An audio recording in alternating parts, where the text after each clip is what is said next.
during early voting. Yeah, and Chris, can I just say, there's really four principal ways that the right to vote has been restricted since the 2010 election, and it's restricting voter registration drives, it's cutting back on early voting, it's passing voter ID laws, and it's disenfranchising ex-felons. And there's different rationales for different things. I mean, for voter registration, it's ACORN. It's always a one-word answer from Republicans. For early voting, it's too expensive. For voter ID, that costs a lot of money, so you don't have the expensive argument, but you have the voter fraud argument, even though, as you mentioned earlier, it's a canard. And for ex-felons, it's basically that they don't deserve to vote, that they committed a crime, and even though they paid their debt to society, they shouldn't be back in the political process. But if you look at all these different restrictions together, what you see is a trend. And the trend that you see is that the people that are most likely to be harmed by these restrictions are people that would have voted for Barack Obama in 2008. I mean, it's no coincidence. I keep saying this. It's no coincidence it happened in 2010. Right. We should also add to your list the purges, right? Yes, absolutely. The Florida purge, which is now spread to 13 states, with that one being the underlying so-called reason is that we don't want non-citizens voting, even though they're, again, just like the fraud, there's really no evidence of that happening. And make no mistake, this isn't something that's new to 2010. I mean, this has been something that has been going on. Republicans have said... It's super old. I mean, I'm reading Eric Foner's book on Reconstruction. It goes back a while. Of course. I mean, there's been an understanding that the less people who come out to vote, the more that it's going to benefit the Republican Party, frankly. And so it's not, you know, this is more the same. It's not different, but it's not different, but it is broader and deeper and more wide scale. Actually, more wide scale than we've seen in a century. Right? So this is really interesting to me. It seems to me that there's been a massive expansion of these kinds of activities at state level.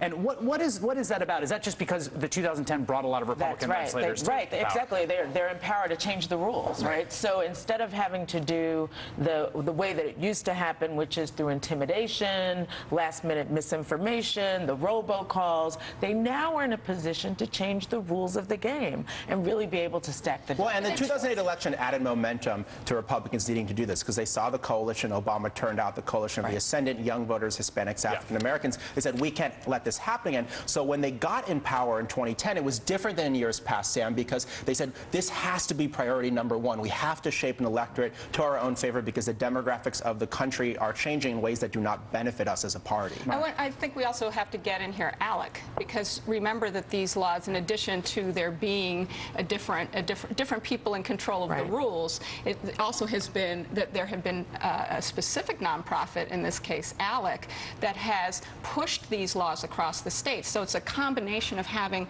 the not-for-profit infrastructure that then supports the lawmakers who are there, and we actually have to think about how we do that to combat these. I think it's interesting to think, you know, what you see in this is that there's one, just take away the moral problem here, right? Which is that the right to vote is a matter of human dignity, human rights, and self-determination. Fundamental democracy.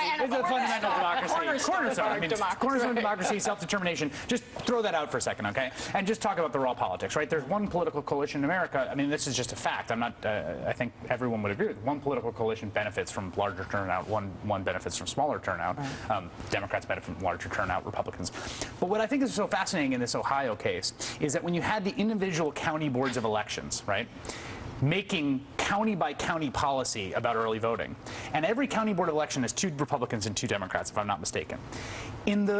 Ari, you basically broke this story. This was groundbreaking reporting on your, but I thought it was so interesting. In the counties that were very Republican, the county boards of elections were saying, hey, let's just keep stuff open, make it easy for people to vote.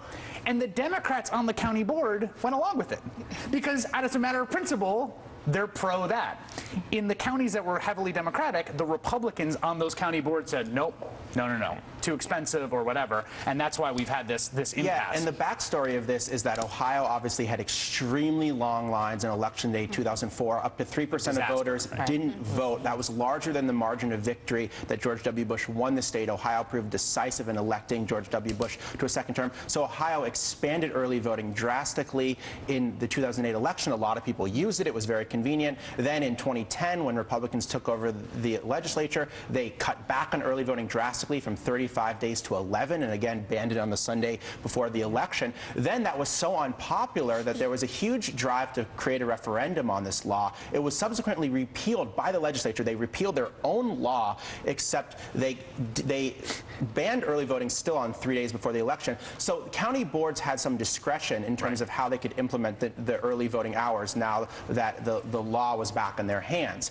And then what happened is you saw this deadlocking. Republicans were never against early voting until it was something that Democrats started using. And even you look at these people that were suspended in Toledo on the Montgomery County Board of Election, these Democrats who refused to crack down on it, to go along with it, they were suspended. Those Republicans were for early voting in 2011. They reversed this year. So there's so much inconsistency with the Republican position on early voting. There's an Obama, the Obama campaign has sued on not just on, there's sort of two issues in Ohio. There's early voting and what that's going to look like before the 3 days before the election, then there's the 3 days before the election, which has been taken out. I actually just note as a matter of disclosure, my wife is an ex-White House staffer. She's been doing some work with the campaign, so just so that's out there. And they wanted to equalize how early voting happened, so for military voters, but they wanted it to be for everybody. I want to